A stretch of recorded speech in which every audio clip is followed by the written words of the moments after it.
Madam Dragon ran a school many moons ago. She taught young dragons all the things that dragons need to know. Zog, the biggest dragon, was the keenest one by far. He tried his hardest every day to win a golden star. All the dragons in year 1 were learning how to fly. "Hi!" said Madam Dragon, "way up in the sky. Now that you've been shown, you can practice on your own, and you'll all be expert flyers by the time you're fully grown." Zog went off to practice, flying fast and free. He soared and swooped and looped the loop, then crashed into a tree. Just then, a little girl came by. "Oh, please don't cry," she said. "Perhaps you'd like a nice sticky plaster for your head." "What a good idea," said Zog. Then up and off he flew, his plaster gleaming pinkly as he zigzagged through the blue. A year went by, and in year 2 the dragons learned to roar. "More!" said Madam Dragon. "Louder, I implore! Now that you've been shown, you can practice on your own, and you'll all be champion roarers by the time you're fully grown." Zog went off to practice. He roared with fearsome force. He kept it up for hours on end, but then his throat grew hoarse. Just then, the girl came by again. She said, "What rotten luck! Perhaps you'd like a nice soothing peppermint to suck." "What a good idea," said Zog. Then up and off he flew, and breathing fumes of peppermint, he zigzagged through the blue. A year went by, and in year 3 the dragons learned to blow. "No!" said Madam Dragon. "Breathe out fire, not snow. Now that you've been shown, you can practice on your own, and you'll all be breathing bonfires by the time you're fully grown." Zog went off to practice. He blew with all his might. He twirled around in triumph, and his wingtip caught alight. Just then, the girl came by again. She said, "You poor old thing, perhaps you'd like a nice stretchy bandage for your wang." "What a good idea," said Zog. Then up and off he flew, his bandage flapping wildly as he zigzagged through the blue.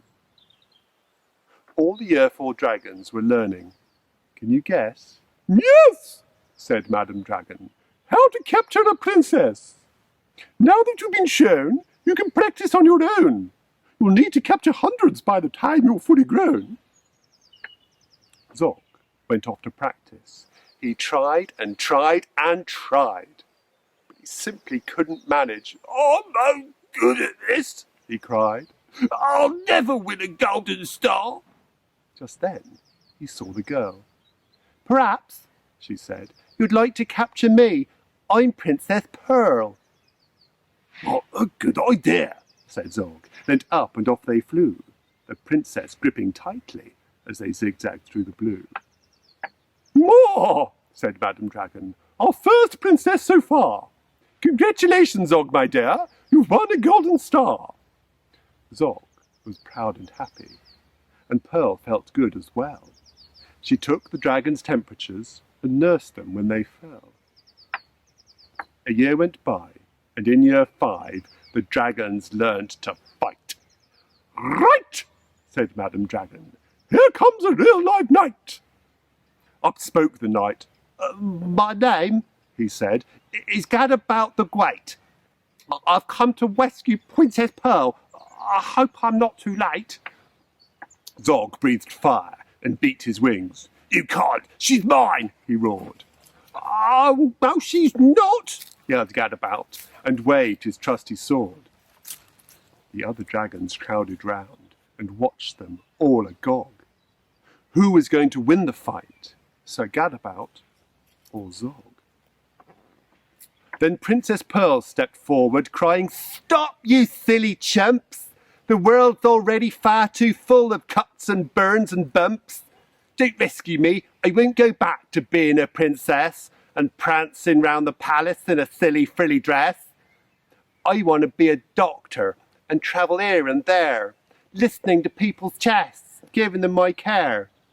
Me too, exclaimed the knight, and took his helmet off his head. I'd rather wear a nice twisty stethoscope, he said. Perhaps, Princess, you'll train me up, and Pearl replied, Of course, but I don't see how the two of us could fit upon your horse. Then Zog said, Flying Doctors, I'd love to join the crew. If you'll let me be your ambulance, then I can carry you. Bravo, said Madam Dragon, an excellent career.